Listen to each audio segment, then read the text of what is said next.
Shempem. Ozwa abantu sebethu Siyanda selokhu aba nomngane. Yaphileka insizwa yenye. Usiyayitshela bafethu ngaze ngiyitshele umlungu endlo. Ngicabanga ukuyobabona ngale. Umlungu lo bafethu ngaze ukuthi ngiyayitshela manje. Manje mfethu ngashiya ngonile. Awuzulu umlungu onamacala. Hayi khona sekuneminyaka kodwa uyazi na ukuthi icala libuli. Awuzwe nje ayizwe nje lonto. Uyabona ukuthi umlungu onamacala serious. Mfethu isibhicongo Yabona nje mfethu umlungu azi isibhicongo.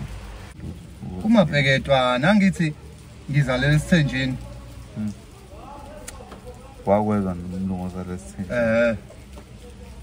Bese uthi wena uthi manje ubaba wangithuma ukuthi ngenzele umamdala itiye.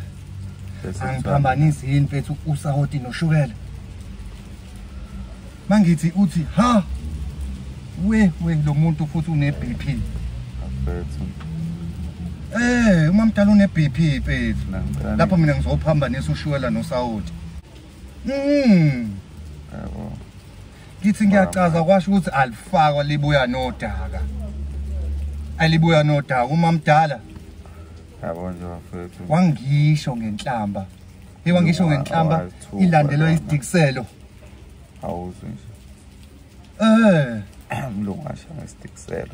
Mfethu ilandelwa isidikiselo mfethu. Ekhaya. Siphelezelwe idelfude ngaphezulu kwalokho. Yezwa. Mfethu lasho ekhanda mfethu ngashawa inzululwane. Umlungu ashaya inzululwane. Yabo nje mawashaya idelfude ekhaya. Awusena umlungu lapho. La ngishaya inzululwane mfethu. Elile nje. Ngithi ngiyashweleza kanhlanga zimuka nomoya. Umlungu oshwelezayo.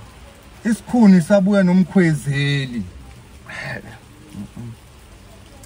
Lo mlungu waba lapho mfethu ngaphuma ngesamadundwane. Ubuya kude kabi. Umlungu saphuma nasamakundane fushwa kamluma namakundane. Wazi kahle. Wangilandela wangijaha ngebhawoti. Cabanga umuntu uzongijaha ngebhawoti, angijahi nangesagila nje ibhawoti. Uyalazi ibhawoti linjani? Angazi noma ubona ukuthi ujaha inyamazana ufuna ukushaya inyamazana. Lungajaha ngebhawoti yayezo nje lonto. Wangijaha ngaze ngiyofika estopini eMbumba. Angikwazi kuphi eMbumba kodwa ikude. Ngicanga umlungu ogijima ezofika eMbumba. Ikude nje lapho. Mangakwazi.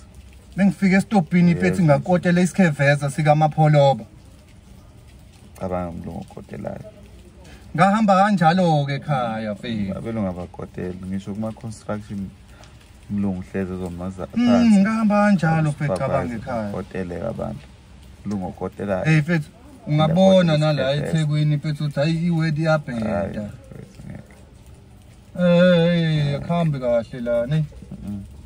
Kodwa nami ngisanendlela kumele ngiyithathe futhi. Hayi umlungu oxeke wedwa. Ayikho lonto. Mina ngicela ngisiza ngithola umlungu right owazi ukusefa, owazi ukuswima. Hayi sesindlile ingeke baba. Hayi umlungu odla ingeke. Mina ngaza belungu abadla ama cornflakes, abadla ama prawns. Okay. Lo udla ingeke. Hayi ungikhonzele baba ngoba sengiyayitshela ke. Sekumele ngihambe manje. Kuzokuphela ngisho ne-airtime yami la. Umngane ozongenza nami ngizizwe ngafunda mama ngithile. Wena ofonile kodwa kuzophela yami i-airtime. Yabo ngifunde ukusefa. Hayi baba singayixabaneli lento. Ngiyahamba manje mina. Ngizonibona mina. Hayi kulungile baba. Yezwa umlungu lo uthi hayi shit.